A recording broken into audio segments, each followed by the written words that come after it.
suivez Excellence TV. Excellence TV. Excellence TV. Excellence TV. Excellence TV.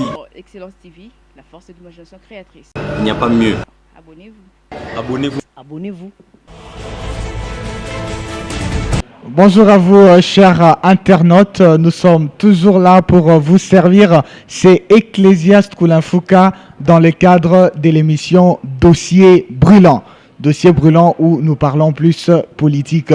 Et si à tout moment nous sommes là pour vous servir, c'est parce qu'il y a un grand manager derrière nous, Monsieur Josué Amen Poutou Bonzek. Je le salue là où il se trouve. Alors, vous allez constater que je ne suis pas seul sur ces plateaux. Je suis accompagné de Monsieur Christian Mukendi. Il est maître, il est avocat près la cour. Je suis également accompagné de Monsieur Childéric Ndossa. Il est assistant à l'université de Kinshasa et il est également communicateur du parti UNC. Alors, de quoi nous allons parler dans le cadre de Dossier brûlant? Voici le sujet de ces jours. La répartition des postes ministériels. Affaires constitutionnelles ou purement politiques. Répartition et ministère. Alors nous voulons savoir, est-ce que cela est réglementé par la Constitution ou cela est une affaire purement politique? Alors je vais commencer par donner la parole à monsieur Christian Mukendi. Qu'est-ce que vous dites de ces sujets? Je voudrais d'abord vous remercier de l'invitation que vous me faites honneur et entrer directement dans la question pour laquelle nous sommes venus ici. C'est de dire en premier lieu que la répartition des postes ministériels n'est pas constitutionnelle. Cette répartition, concrètement, est politique parce que ce sont les partis politiques, les composantes politiques qui sont justement à la manœuvre pour la sortie du gouvernement. C'est comme ça que nous assistons à ce jour à cette répartition de postes au niveau du gouvernement entre le FCC et le CACH. Mais sur le plan constitutionnel, justement, il y a un ordre à observer. Je crois que nous allons, au cours de cette émission, vous donner les éléments douanes à cette question. Merci beaucoup, Maître Christian. Alors, nous allons recueillir l'avis de M. Childéric Ndossa. Qu'est-ce que vous pensez de ces sujets? Écoutez, je me rallie dans le point de vue de mon co-débatteur que dans les cas sous examen, nous sommes dans une phase d'une compromission politique, parce que vous savez, pourquoi compromission politique?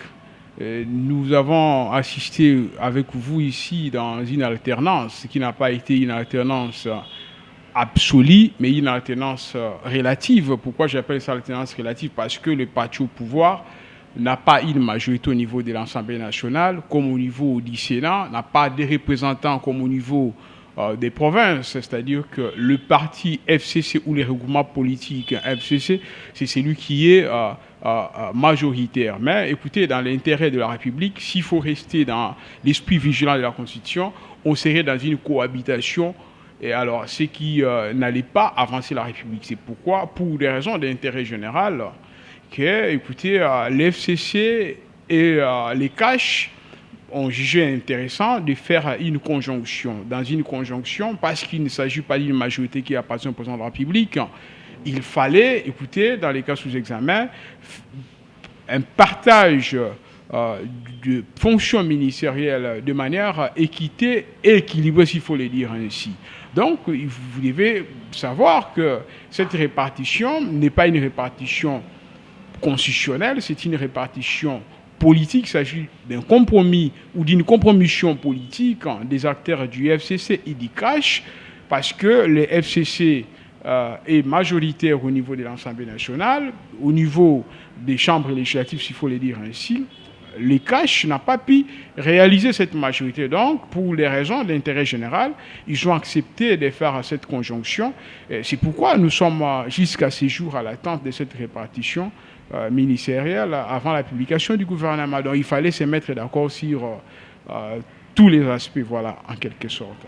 Merci beaucoup, Monsieur Childeric Ndossa. Alors, pour rentrer vers Maître Christian Mukendi, si ce n'est pas une affaire constitutionnelle, alors ceux qui sont chargés de répartir ces postes ministériels, sur base de quoi ils tirent des compétences ou des qualités ou des raisons pour nommer des ministres aux différents postes ministériels?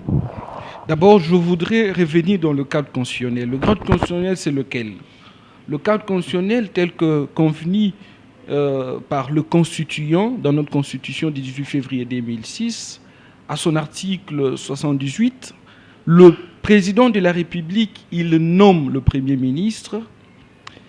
Le Premier ministre, à son tour, il doit proposer au président de la République les membres qui doivent être dans son gouvernement. S'il vous plaît, maître, sur base de quoi le président nomme-t-il le Premier ministre? Alors, le président de la République nomme le Premier ministre toujours conformément à la disposition que j'ai citée il y a peu, c'est-à-dire à travers l'identification de la majorité parlementaire. Donc, il y a des actions. On identifie la majorité parlementaire. Après l'identification de la majorité parlementaire, qu'est-ce que l'on fait? On se rend compte qu'il y a une majorité qui s'est dégagée au Parlement, qui est justement d'un camp donné, et c'est sur base de ça et dans ce contexte que le président de la République nomme le Premier ministre. Deuxième hypothèse, c'est qu'on peut assister justement au fait qu'il n'y a pas une majorité parlementaire identifiée. Dans ce cas, le président de la République va nommer un informateur. Ce dernier va justement chercher à identifier, pas la majorité parlementaire, mais la coalition parlementaire. Et j'ouvre une parenthèse sur la notion de la coalition. La coalition n'est pas gouvernementale. La coalition est politique. La coalition qui est prévue dans notre Constitution est parlementaire. C'est-à-dire, c'est de part l'Assemblée nationale, aussi possible le Sénat, que l'on identifie une majorité parlementaire.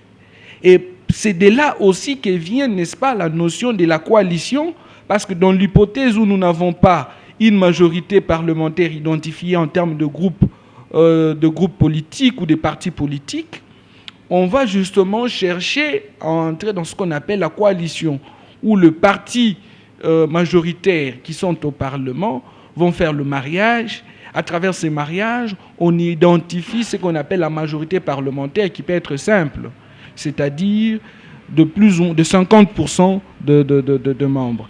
C'est à partir de là, nous revenons à notre question, c'est à partir de cette identification de la majorité parlementaire qui peut soit se faire par le simple fait que le président constate qu'il y a déjà une majorité parlementaire qui s'est identifiée, soit encore une coalition donnée qui s'est formée. Et c'est à partir de là que le président de la République va devoir nommer un Premier ministre issu de cette majorité. Attendez, cette majorité s'organise aussi sur le plan politique de sa part pour présenter au président de la République ses candidats, ce qui n'est pas justement clairement dit dans la Constitution, mais c'est ce qui doit se faire sur le plan pratique, parce que le président de la République n'est pas un extraterrestre pour tout comprendre. Donc déjà, la majorité elle-même peut s'organiser et voire même proposer au président de la République, c'est lui qui peut être nommé comme Premier ministre. Et c'est ce Premier ministre qui a la possibilité justement qui a les devoirs constitutionnels de proposer au président de la République les membres qui doivent justement être dans son gouvernement. Et c'est là, nous allons les dire en détail si vous nous permettez, cela s'organise aussi sur le plan politique, parce que pour trouver justement le membre du gouvernement, il y a le mécanisme politique qui est mis en place, notamment la question du jour, la répartition des postes ministériels par la coalition FCC et CACH. Donc, c'est pratiquement, naturellement, foncièrement politique, dans le sens informel, pas légal, dans le sens informel, où les deux partis ou les deux composantes politiques qui constituent la majorité parlementaire s'organisent en interne pour proposer au Premier ministre justement les listes, voire le nom de ceux qui doivent figurer dans le gouvernement, en dépit du fait qu'il faut souligner la nomination de Premier ministre relève de la discrétion, du pouvoir discrétionnaire de l'autorité compétente qui est le président de la République. Et le président de la République et le Premier ministre établissent justement le référentiel en termes de critères qui doivent être retenus pour être ministrables. Et ça, c'est le président de la République qui les détermine, justement à travers le Premier ministre, parce que le Premier ministre doit faire ce travail de prendre justement les avis de part et d'autre pour constituer son gouvernement, mais cela c'est fait obligatoirement dans le cadre constitutionnel. Brièvement, la répartition telle que nous les vivions aujourd'hui avec FCC Cash, c'est politique, c'est informel, ce n'est pas légal, mais c'est acceptable dans le contexte propre aux Congolais. Merci beaucoup, c'est acceptable dans le contexte propre aux Congolais. Avant de revenir sur cette phrase, je passe la parole à M. Childéric. Est-ce que le Premier ministre qui reçoit, dans le cas sous examen, le Premier ministre Ilunga par exemple, qui reçoit des noms venant du CACH, du FCC, est-ce qu'il peut refuser d'obtempérer à certains ordres tels que refuser de nommer un nom qui lui a été proposé? Bon, en fait, dans les cadres de cette nouvelle équipe que nous sommes en train d'attendre ensemble, le Premier ministre a déjà débuté avec les consultations, c'est-à-dire c'est hier, ça tombe à pic, il a déjà réussi les deux composants, c'est-à-dire l'FCC et les CACH, les premiers ministres dans les chronogrammes. Il a déterminé les critères pour ceux qui seront dans son équipe. Donc, écoutez, l'équipe gouvernementale du Premier ministre Ilunga, le Premier ministre a donné 3 critères. Le premier critère, il dit ne peut être membre de son gouvernement que celui qui n'a jamais été condamné, c'est-à-dire au niveau interne. Lorsque je parle de la condamnation, je fais allusion à la condamnation judiciaire au niveau interne et même au niveau international, parce que on ne peut pas nommer quelqu'un ministre qui a été condamné au niveau interne, parce que comme au niveau international, parce qu'il va représenter la République. Le deuxième aspect, le Premier ministre a donné les critères. Deuxième critère, il faut signer le code de bonne conduite ou un contrat de ce gouvernement, c'est-à-dire ce code de bonne conduite va devoir déterminer la ligne éditoriale que le président de la République va édicter, qui sera cristallisée par le Premier ministre. Et si vous n'acceptez pas, si vous ne respectez pas ce code de conduite, écoutez, votre place sera devant les cours et tribunaux. Et troisième, il y a aussi les critères expertise, les critères expérience. Ces critères ne pas un critère exclusif, c'est-à-dire un critère diversifié, parce qu'il y aura des jeunes qui vont intégrer, ça sera un gouvernement diversifié, il y aura des jeunes qui vont intégrer dans ce gouvernement, mais la condition préalable, vous devez avoir de l'expérience, vous devez avoir un carnet d'adresse. Lorsque je fais un carnet d'adresse, un cursus scientifique, parce que lorsqu'on devient ministre, c'est pas une fonction aléatoire, mais c'est une fonction prestigieuse. Vous devez avoir les backgrounds, vous devez avoir un niveau qui répond au ministère que vous allez occuper, parce que vous allez représenter la République devant les conseils des nations. Vous devez avoir ces niveaux. Ce sont ces critères. Donc ces critères doivent être respectés pour entrer dans les gouvernements. Comme je viens de le dire, pour le répéter, pour ne pas faire une redondance, vous devez respecter le code de bonne conduite qui sera édicté concomitamment avec le Premier ministre et le président de la République. Donc, lorsque vous devenez Premier ministre dans le gouvernement Ilunga, vous devez lire ce code de bonne conduite. Lorsque vous ne respectez pas ce code dans la phase du fonctionnement du gouvernement, votre place va se retrouver à côté. Et deuxièmement, si vous avez été condamné au niveau interne, que votre casier judiciaire n'est pas vierge, vous ne pouvez pas être dans ce gouvernement au niveau interne, au niveau international, parce que vous êtes ministre, vous allez voyager, vous allez représenter la République démocratique du Congo devant les conseils des nations. Vous ne pouvez pas être interdit dans un des pays. Parce que quand on est ministre, on peut voyager ça et là.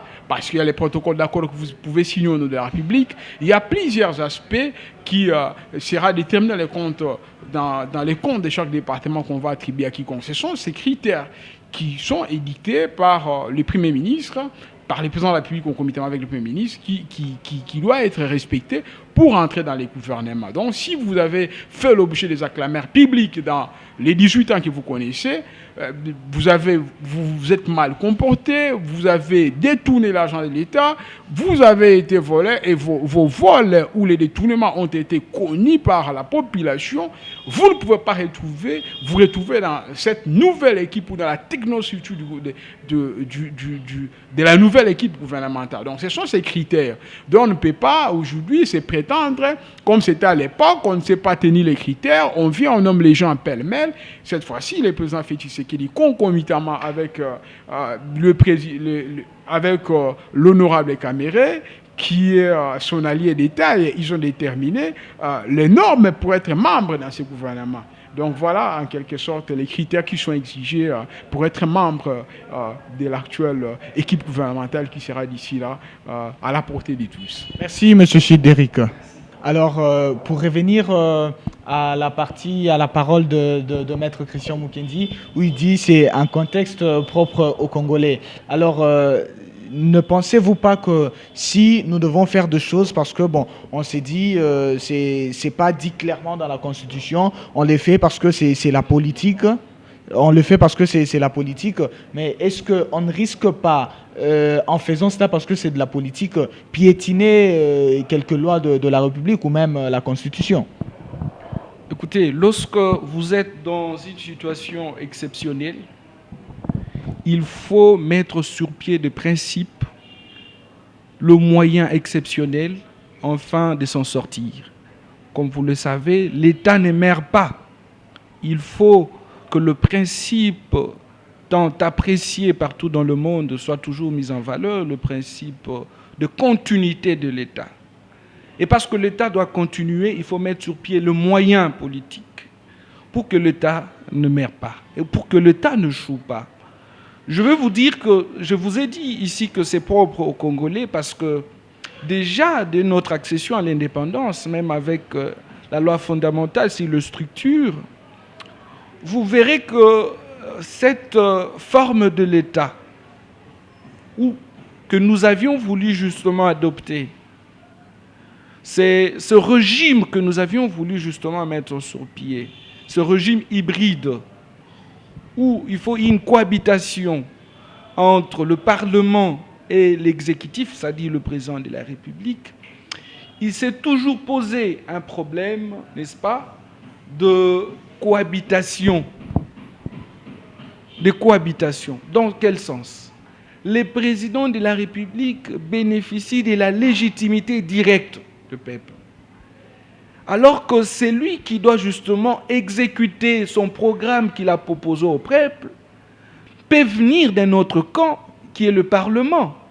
Et ce Parlement peut être constitué par un autre camp opposé.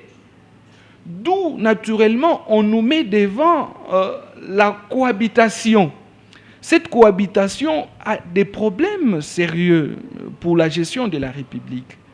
Je vous dis concrètement que si le fait qu'Assavubu et l'héros national Lumumba ont connu des difficultés dans la gestion de la République dès cette époque, c'est parce que le système organisé constitutionnellement ne permettait pas l'exécution de mandats tels que donnés.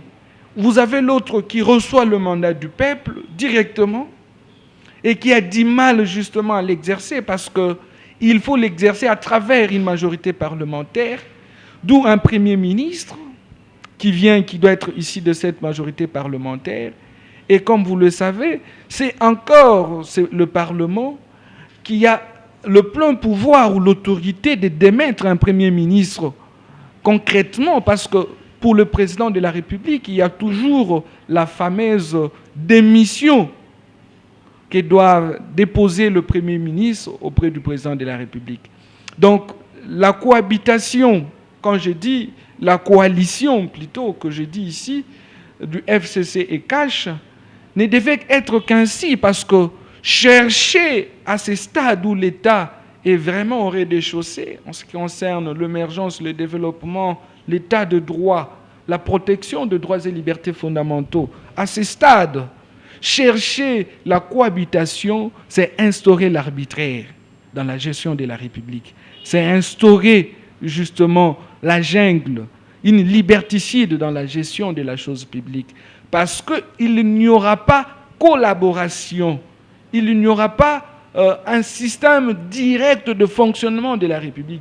Parce que la République, en dépit de principes sacro-saints que Montesquieu a mis sur place, la séparation de pouvoir, la République fonctionne sur base de la collaboration entre les différentes institutions de la République. D'où l'intérêt de la coalition. Mais je vais vous dire, propre aux Congolais, pourquoi.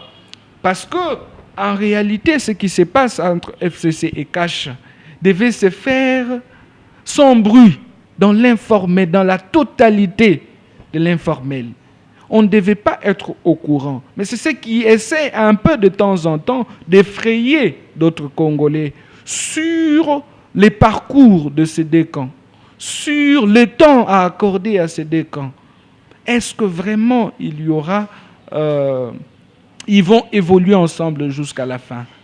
Parce que déjà les négociations qui devaient rester dans l'informel, nous le voyons en public, parfois même les discussions de postes, parfois même sur le média, où vous avez FCC Cash, on se dispute de postes, ou soit vous avez de RIMER, INC, IDPS.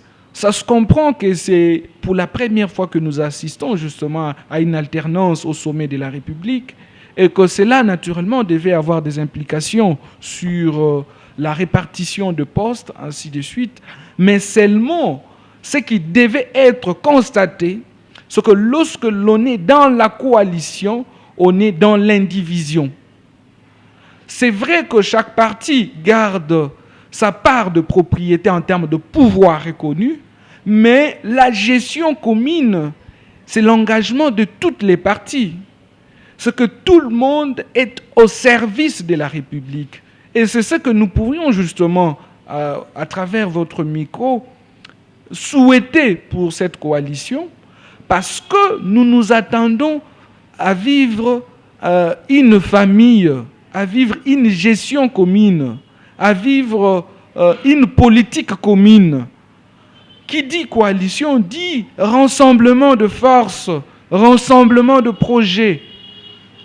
D'où donc il serait mieux que l'on assiste aujourd'hui à cette vraie coalition et non cohabitation.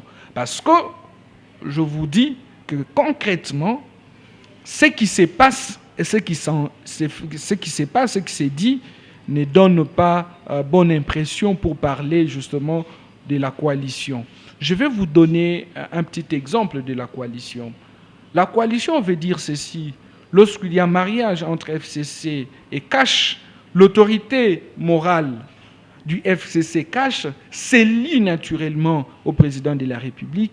Et le président de la République, parce qu'il n'y a que lui qui a le prérogative constitutionnelle, qui décide cette fois-là de la vie de sa famille politique, qui est justement cette symbiose du FCC et Cash. Ce qui est naturellement, ce qui reviendrait naturellement à dire que le ministère devait justement être la conséquence de ce mariage où le pouvoir discrétionnaire de l'autorité constitutionnellement habilité de nommer le président de la République devait être mis en valeur, c'est-à-dire le président de la République de lui-même, dans son pouvoir discrétionnaire, il fait le choix, justement sur le plan politique, il peut recourir à l'autorité morale du FCC pour justement essayer de l'éclairer sur son camp, parce que sûrement il ne maîtrise pas bien son camp, mais le pouvoir des nominations, que ce soit des répartitions de postes ministériels, que ce soit de l'organisation de son gouvernement, devait être fait par seul le président de la République avec son premier ministre qu'il a nommé. Mais nous assistons justement à cette situation de liste que je t'ai dit que ce n'est pas au pro-congolais, parce que ça pouvait bien se faire, mais ça devait rester dans l'informel, sans passer aux médias, parce que nous, le peuple congolais, la population congolaise, nous n'avions pas justement besoin de ces listes. Nous n'avions pas besoin de tout ce qui se passe aujourd'hui aux médias, où nous assistons justement à des conférences de presse FCC cash. Parfois, ça fait mal aux oreilles.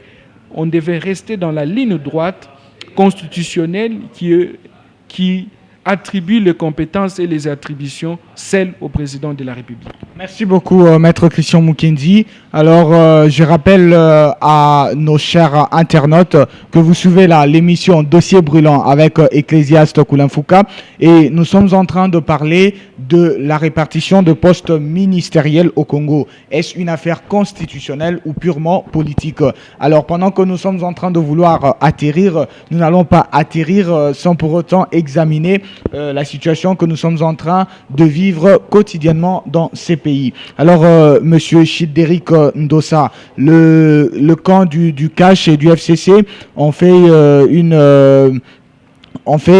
était en train de dire une conférence de presse le 29 juillet et là, ils ont officialisé leur accord. Et là, nous avons su que le président de la République a quand même pu conserver le ministère des Affaires étrangères, les ministères des Finances, pendant que le ministère le ministère des Affaires étrangères et le ministère de l'Intérieur, et pendant que le ministère de la Justice et des Finances a été légué à ceux qui travaillent, disons, en fait, à Monsieur Kabila et son parti, son regroupement politique, FCC. Est-ce que cela n'est pas un danger pour la République? Écoutez, merci beaucoup. Il ne s'agit pas d'un grand danger pour la République. Et comme vous savez, les ministères que certaines personnes appellent les ministères régaliens ou ministères des souverainetés qui relèvent de l'obédience du président de la République, certes que, comme je l'ai indiqué, que le président de la République n'a pas une majorité au niveau de l'Assemblée nationale, en soi, on devait être dans une cohabitation. Écoutez, pour des raisons d'intérêt général, il fallait se mettre autour d'une table. Donc nous sommes, s'il faut le dire de manière claire, nous sommes dans une cohabitation déguisée à une coalition. La répartition des ministères que vous appelez ministères régaliens, certes, oui, si le président de la République avait une majorité, tous ces ministères devaient revenir au président de la République. Mais nous sommes dans une phase où nous sommes dans la coalition, une coalition qui n'est pas du tout, j'appelle ça sincère, c'est pourquoi vous avez compris. Je ne sais pas pour quel intérêt que les amis du FCC ont tenu mordicus à avoir les ministères de la Défense et les ministères des Finances. Mais moi, je pense que dans les coulisses de la vie politique, les ministres de la Défense, les ministres des Affaires étrangères et les ministres de l'Intérieur sont les trois ministres qui rencontrent le président de la République chaque jour. Et si c'était moi le président de la République, je n'allais pas avoir peur parce que ces ministres qui est les ministres de la Défense qui relèvent de l'obédience, qui va relever de l'obédience du président de la République, ça c'est l'informel. Nous attendons encore l'application du gouvernement. Si tel sera le cas, il fera, c'est parmi les ministres qui rencontrent les présidents de la République à tout moment. Moi, je pense que nous avons une jurisprudence dans ces pays. Antoine Gounda, à l'époque de 1+4, était un ministre des Affaires étrangères qui relevait de l'obédience de Bemba, qui ne relevait pas de l'obédience de Joseph Kabila. Et il a eu à sympathie avec le président de la République. Moi, je pense que le président de la République, étant le numéro 1 de ces pays, aura des stratégies, n'est-ce pas, pour sympathiser avec tous ces ministères, tous ces ministres qui vont voyager à tout prix avec le président de la République. Mais l'élément majeur, il faut retenir que même si les amis du FCC conservaient les ministères de la Défense, mais vous devez savoir une chose, que dans tous ces ministères qu'on appelle les ministères régaliens, comme la Défense, l'Intérieur et les Affaires étrangères, tous ces ministres n'ont pas les directeurs de cabinet. Les directeurs de cabinet comme ministère des Affaires étrangères, comme ministère de l'Intérieur, comme ministère de la Défense, de la justice, non, pas la justice, les trois ministères très sensibles là. Les directeurs de cabinet viennent de la présidence de la République. Moi, je pense que le chef de l'État n'a pas tout perdu. Donc, le ministre de l'Intérieur comme de la Défense ne peut pas nommer un directeur de cabinet qui relève de son obédience. Les directeurs de cabinet viennent toujours de la présidence de la République. Les directeurs de cabinet adjoints relèvent de l'obédience du président de la République, donc le président du ministre, c'est-à-dire que le président de la République n'a pas tout perdu. Donc les gens doivent savoir que le chef de l'État a encore une marge de manœuvre dans son pouvoir discrétionnaire. Donc les ministères repartis, appelés régaliens, défense, affaires étrangères et intérieures ne sont pas du tout des ministères hyper sensibles parce que le chef d'État a toujours la même mise. Même si l'FCC aujourd'hui a les ministères de la Défense, il faut savoir que le directeur du cabinet du ministre de la Défense ne viendra pas du pouvoir discrétionnaire des ministres.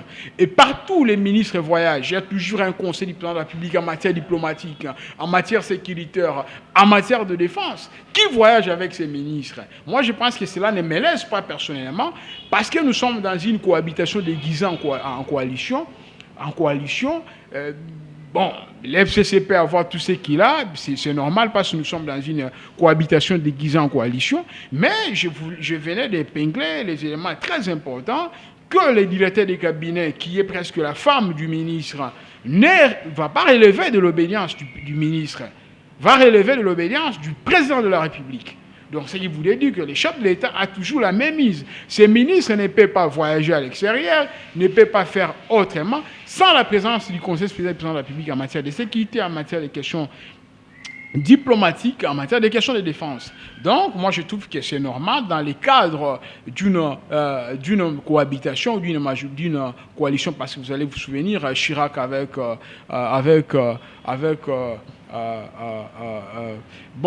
de Villepin, s'il faut le dire comme ça en France, Chirac avait une majorité, qu'il avait son gouvernement. Le président de la République était presque un président de la République des pacotilles.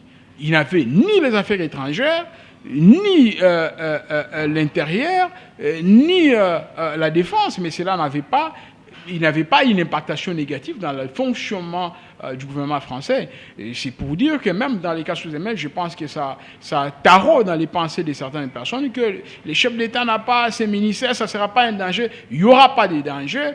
Et comme je venais de l'indiquer, pas pour faire la redondance, le directeur du cabinet de tous ces ministères qu'on appelle les ministères sensibles, mais viendra de l'obédience du président de la République. Ce n'est pas parce que vous êtes de l'obédience du FCC que vous allez aller à l'encontre du code de bonne conduite qui est édicté par le président de la République. Si vous osez d'aller à l'encontre de ce que le chef de l'État, parce que c'est lui qui va édicter la ligne éditoriale de cette équipe gouvernementale, vous allez à l'encontre, même si vous venez le chef de l'État, a toujours l'épée Damoclès dans les chefs de tous les ministères, parce que c'est lui qui préside le Conseil des ministres. À son absence, il délègue les pouvoirs premiers. Lorsqu'il se rend compte qu'il y a tel qui ne marche pas dans la ligne que moi j'ai dictée, le chef d'État va toujours imposer son veto. Moi, je pense que les gens doivent être tranquilles, doivent savoir que le président de la République a une marge de manœuvre.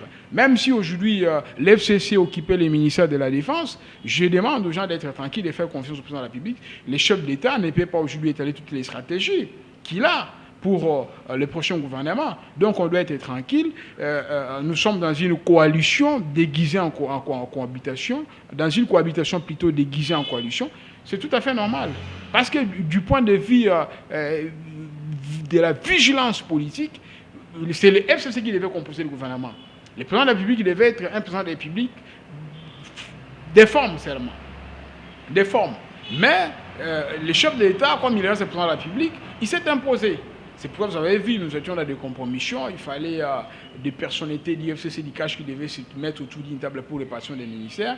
Mais oui, ça sont des intérêts politiques. Mais c'est demain le chef d'État à les bilans qu'il va rendre à la population en 2023. Moi, je pense que le chef d'État n'est pas léthargique. Le chef d'État n'imprimera pas de l'inquiétude par rapport à cette équipe gouvernementale Ilunkamba. Le chef d'État est toujours le paix Damoclès contre quiconque, parce que lorsque nous venons dans les cadres d'une cohabitation, dans le cadre d'une coalition, ne pensez pas que vous êtes électron libre. Il y a un président de la République qui peut à tout prix, lorsqu'il comprend qu'aujourd'hui, il y a tel qui ne marche pas, il va mettre la main contre quiconque. Moi, je pense que ce n'est pas une question épineuse qui doit devoir déranger les gens. Nous devons être tranquilles. C'est comme je viens de soulever ici des éléments très sensibles que beaucoup de gens ne maîtrisent pas sur les chefs de cabinet de chaque ministère sensible qu'on venait de dire, ministère de la Défense, Intérieur, Affaires étrangères, que les directeurs de cabinet relèvent toujours de l'obédience du président de la République. Cette fois-là, c'est une marge de manœuvre qui relève de la compétence civile du président de la République qui ne sera pas partagée. Et tous ces ministres ne peuvent pas voyager sans le conseil du président de la République. Et quand vous regardez aujourd'hui la technostructure du cabinet du président de la République, c'est INC et l'IDPS. C'est les caches. Il n'y a pas des gens du FCC à l'intérieur. Donc, tous ces conseils en matière sécuritaire, en matière diplomatique, en matière de la défense, ne vont pas laisser les ministres à l'aisselle. C'est-à-dire que le chef d'État a un contrôle effectif dans ce gouvernement. Merci beaucoup, M. Chidéric. Alors, pour revenir vers Maître Christian Mukendi, M. Sylvestre Ilunga doit composer un gouvernement avec 65 membres. Est-ce que cela n'est pas exorbitant?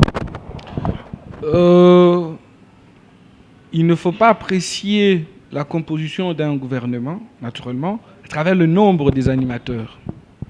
Mais moi, je crois qu'il faut apprécier la composition d'un gouvernement par rapport aux capacités des animateurs. Parce que vous pouvez avoir, pour un pays continent comme la République démocratique du Congo, vous pouvez avoir 10 ministres, mais s'ils ne sont pas dynamiques, vous allez retarder, raccourcir le développement de la République démocratique du Congo. Donc, dire que le nombre est exorbitant, c'est relatif, parce que ça pouvait être 20, ça pouvait être 30, ça pouvait être 40, tout comme ça peut être 63 tel que c'est indiqué. Mais ce qui est important de retenir, c'est que ce qui fait la force d'un gouvernement, ce n'est pas le nombre des animateurs, parce que la République, justement, a besoin de plusieurs personnes pour son développement. Mais ce qui est important, et c'est sur ça que je dois insister, c'est la qualité des animateurs, la capacité des animateurs, le dynamisme des animateurs. À cela, il faut aussi dire qu'au fur et à mesure que la démocratie évolue, au fur et à mesure, les gens comprennent aussi ce que c'est la gestion de la République. Parce que même la Constitution de la République, lorsque l'article 78 parle justement de la nomination du Premier ministre et de membres du gouvernement, que ce soit l'article 91, vous verrez que la Constitution dit c'est pour servir la République, un serviteur de la République. Donc si l'on doit concevoir un poste ministériel comme étant une façon que l'État vous responsabilise pour servir, donc ce nombre-là n'est pas exorbitant. Mais dans l'hypothèse où ça serait se servir, c'est-à-dire pour se servir, comme les passés nous rappellent mieux se servir, donc là, ça poserait problème parce que vu le nombre de ministres, ça poserait problème. Merci. Je voudrais quand même, avant que vous ne puissiez dire votre dernier mot, vous donner une réflexion essentielle sur la composition des membres du gouvernement. Je l'ai relevé ici tantôt que lorsqu'on est dans la coalition, on rentre dans l'ordre constitutionnel. Il suffit que l'acte privé du constat de la coalition soit remis entre les officiers établis par la Constitution ou par le peuple. Nous rentrons dans l'ordre constitutionnel. L'ordre constitutionnel établit une forme d'hiérarchie. Et dans la hiérarchie des institutions, dans la hiérarchie de l'administration publique, ici en République démocratique du Congo, c'est le président de la République qui est le premier fonctionnaire, l'autorité suprême de toutes les institutions de la République. Et à lui, il lui fait application de l'article 69 de la Constitution. Je voudrais vous faire comprendre que le président de la République n'a pas de limite pour exercer son pouvoir. C'est comme ça que même pour des décisions de justice, il peut revenir sur des décisions de justice, gracier, diminuer les peines. Le président de la République sort dans le cadre des principes de droit connus, les compétences sont d'attribution. Parce qu'à travers le pouvoir de veiller sur le bon fonctionnement des institutions, qui est une fonction fondamentale, constitutionnelle, reconnue au président de la République, le chef veille sur le bon fonctionnement de toutes les institutions. Ce n'est pas seulement le gouvernement, c'est aussi le cours et tribunaux, c'est aussi le Parlement. Parce que même lorsqu'il y a conflit entre le gouvernement et le Parlement, l'arbitre les symboles de l'unité nationale. C'est le président de la République qui vient pour établir de l'ordre. Et pour établir l'ordre, il peut prendre des décisions conséquentes. Merci beaucoup, Maître Christian Mukendi. Alors, pour clôturer en beauté, j'aimerais terminer avec M. Chideric Ndossa, parce que j'avais commencé tout au début avec vous. Alors, M. Chideric, votre dernière réflexion par rapport à ces sujets? Écoutez, je sais que ça crée un tollé dans les chefs de la population par rapport à la grandeur ou le nombre de ministres qui seront dans la nouvelle équipe Ilunkamba. Écoutez, la République démocratique du Congo a 80 millions d'habitants. Il y a 80 âmes qu'il faut gérer. Donc le nombre n'est pas du tout éléphantesque, mais ce qui importe, c'est les capacités des membres qui seront dans cette équipe gouvernementale, le dynamisme de ces membres qui seront dans cette équipe gouvernementale. Aussi, comme je vous ai dit, qu'il y a un code de conduite et les critères sont déterminés pour être ministre.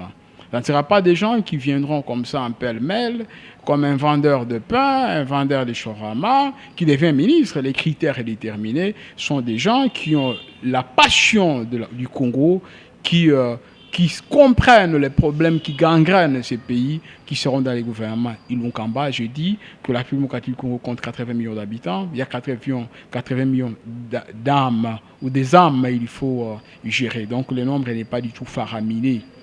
Ce qui importe, c'est le dynamisme et la technocratie des membres qui seront dans cette équipe gouvernementale. Merci beaucoup, M. Chideric Ndossa. Merci à vous, fidèles internautes. C'était là l'émission Dossier brûlant. C'est par là que nous allons prendre congé de vous. Merci aux invités d'avoir répondu à mon invitation. Je suis fier. Si je vais quand même laisser la parole pour quelques salutations, parce que on va pas quand même se séparer comme ça. Monsieur Christian Mukendi, quelques salutations et un mot sur la chaîne qui vous reçoit, Excellence TV. Il faut dire qu'il faut toujours accorder la parole à ceux qui ont besoin de parler et écouter ceux qui parlent. Votre chaîne, justement, répond à ses devoirs d'accorder la parole et de faire entendre cette parole auprès des autres. Donc, je vous encourage de continuer avec cet élan. Je me rends compte que c'est une émission sociopolitique qui permet justement d'ouvrir au monde beaucoup de personnes, des connaissances, que ce soit sur le plan social, mais aussi sur le plan scientifique, parce que ce qui est dégagé ici, c'est à la fois scientifique et politique. Je ne peux que dire merci à vous d'abord pour m'avoir reçu et dire aussi un grand merci à tous ceux qui me suivent, tous ceux qui me connaissent. Ils sont tellement nombreux. Pour ne pas peut-être citer tout le monde, je cite la famille Mukendi, que je salue bien. Merci. Merci beaucoup, Maître Christian Mukendi. Monsieur Chideric Ndossa, les salutations et votre mot sur la chaîne qui vous reçoit, Excellence TV. Merci beaucoup. Merci de m'avoir reçu dans cette émission qui a un caractère pédagogique. Je sais que c'est une émission fertilisante. Ceux qui auront le temps de nous suivre vont comprendre que ce n'est pas une émission qui fait passer le temps ou qui fait dormir, mais c'est une émission très sérieuse. Je tiens d'abord à vous remercier. Ici, je remercie mes parents, M. Noël Ndossa, qui m'a toujours encouragé à tenir dans ma vie politique. Aussi remercier l'autorité morale de mon parti, l'honorable Vital Kamerhe, qui fait les tandems sincères avec le président de la République, Félix Tshisekedi, qui est notre allié. Et merci à tous ceux qui auront la chance de suivre cette émission, avec attention. C'est une émission pédagogique et une émission sérieuse. Merci. Merci beaucoup, M. Chideric Ndossa. Alors, c'est par là que je vais prendre congé de vous. Grand merci à mon manager Josué Amen Poutou Bonzeke. Grand merci à mon DG Adjam Bonzeke. Grand merci à l'équipe technique qui m'a accompagné, entre autres Enoch Ngimbi, Mersenne Cormoran. Et je ne veux pas quand même oublier Monsieur Bob. Voilà, c'est par là que je vous laisse, chers internautes. D'ici là, portez-vous bien et restez branchés sur Excellence TV, la force de l'imagination créatrice. Au revoir.